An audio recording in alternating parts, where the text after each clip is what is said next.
we're going to start off with our listener question. So this one actually comes from one of our other listener questions, which that happens a lot. We get started on something and it's like, hey, we need to hit it this at a different angle. So this actually came from our show 112. So you can go look it up if you haven't already listened to that one. And we had a listener question, which was, should all believers be able to heal and cast out demons? And this person responded back to us and was like, hey, what you didn't cover is, do miracles and signs and wonders still happen today? So that's a really fair question. So do you want to get this started, Andrew?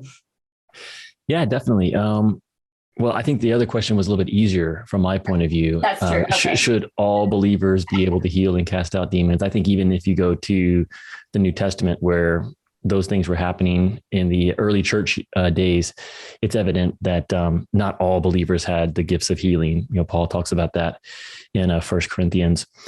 So this question is, I think, a little more sensitive. And so the question is, do miracles still happen? Do healings still happen? Are demons still being cast out? And, last time I think we did a pretty good job of giving short answers. So my short answer on this is yes, I do believe that healings still happen. Demon possession still happens. Demons being cast out still happen. Miracles still happen. And I think for me, the issue is emphasis. Mm-hmm. I do think that it's far less common than it's sometimes made out to be. And we tried to touch on that episode 112, that I think that there are certain streams within Christianity or traditions that make a big deal out of healings and casting out of demons. In a way that I don't think they sort of oversell it. Mm-hmm. So I think that would be my short answer. And I'd love to dig a little deeper into this, but I want to pause and just give you a chance to give your take. So what do you think when you got this question? How would you respond to it? Yeah, same 100%. And I agree. It's like one of those things where we can say yes, and then we want to be like, but also, do you have 30 minutes to discuss? Which we do not have, but but I do think absolutely we see these things happening today. But once again, we did also cover this a few weeks ago. I think the thing to reiterate is that signs and wonders and miracles are always, I'm going to go ahead and say always, which is, usually we never try to say, but always pointing to Jesus and glorifying him. So I was just reading in the Old Testament today about Moses and him being like, I really don't want to go and lead people, like how they won't know that you're the one sending me. And so he gave him some right. signs. And so even then, like from the very beginning, God was really using signs and wonders, and then definitely into the New Testament to show authority and to show glory to God. So I think that still holds true today. So us using it as kind of a sensationalism thing is really when I get like, ill, like this, I don't know what this is about. I will say that spending time in other countries, not the United States, I saw and believe that there's still a lot more of these kind of miraculous things happening. We could also be here all day discussing why we think that is, but right. That definitely opened my eyes to the fact that God still works in that way. The United States and the way we are cultured wise, I feel like these things come up less and less. One thing, Andrew, I've noticed is, and this could be a whole nother tangent, you guys are going to be asking questions off of this one probably, the more our church and just as believers, we are out in the harvest. The more we are out in the places of lostness, the more we're going to see these things.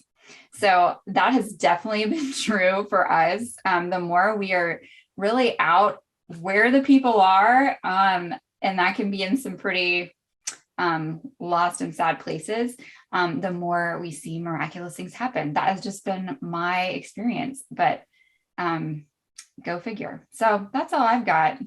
Do you want to add some more though? I feel like you're itching to discuss kingdom. Well, no, I like where you took that, because I do think it's true on several levels. The idea that these miracles, these signs, these healings were never an end in and of themselves. They were really designed to point people to Jesus, or to the truth, or to what God was doing that was either new or unusual in a generation. And a classic example of that, I think, is the raising of Lazarus from the dead. And if you remember the story, Jesus found out that his good friend Lazarus was sick, and that he had been requested to come and heal him, because people knew that Jesus was able to heal. He was well known as a healer by that time. And Jesus purposely chose to delay his visit to Lazarus so that Lazarus could die. That's really what happened there, which is kind of amazing. And then he raised Lazarus from the dead. And so it's sort of like went next level. So now Jesus was not just someone who could heal. Jesus was demonstrating that he was uniquely able to give people life, to bring people back from the dead. And so that, Jesus didn't go around bringing many people back from the dead. It was a point that needed to be made. And so it was made. And then in most cases, believers, godly men and women who came to the end of their earthly lives and died, that was it. There was no resurrection from the dead. And it didn't mean that anything was wrong. And I think that that's one of the dangers of the health and healing strain within the Christian tradition, is that sometimes health and healing can be tied to, do you have enough faith? If you have enough faith, then you'll be healed. And certainly Jesus would often tell people who were healed that go in peace. Your faith has made you well. And so I don't want to minimize that there's a definite connection between faith and healing, but I do think that there's a danger that we can get into if we're tying those things too closely together. Because again, one way to understand miracles is that it's the disruption of the natural order.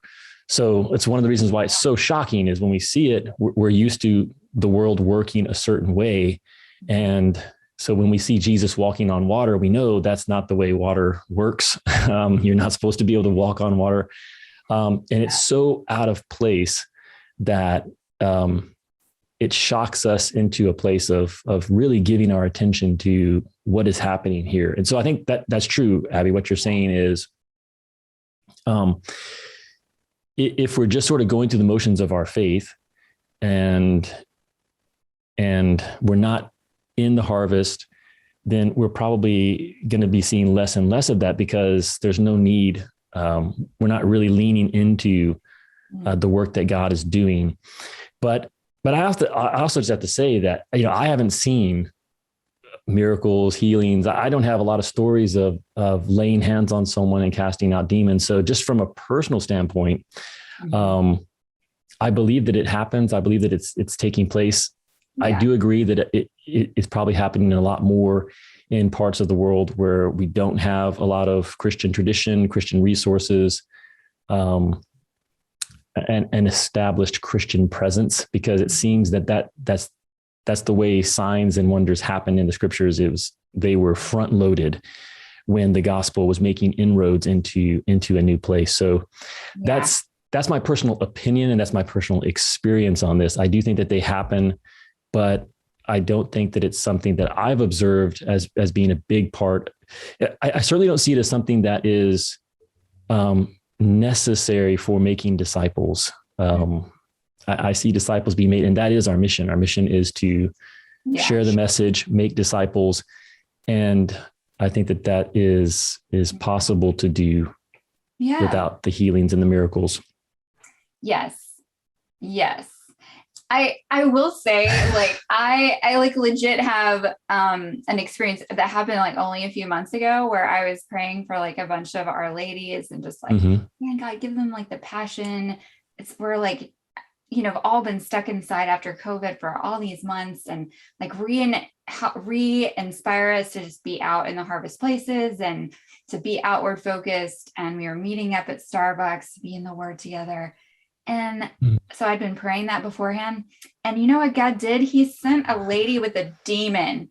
And I totally wrote about that on our blog. Did. So go read it. Right. And I was like, interesting choice, God. Did not see that one coming. So yes. I mean, I don't know what to tell you. It's a weird thing. Also, shout out to our friend Tina, who definitely got healed from being pretty much blind. So lots of miracles. And do we have her story on the blog? I don't know if we do. I don't think we do. Yeah. But we should do that. Tina, if you're listening, get ready.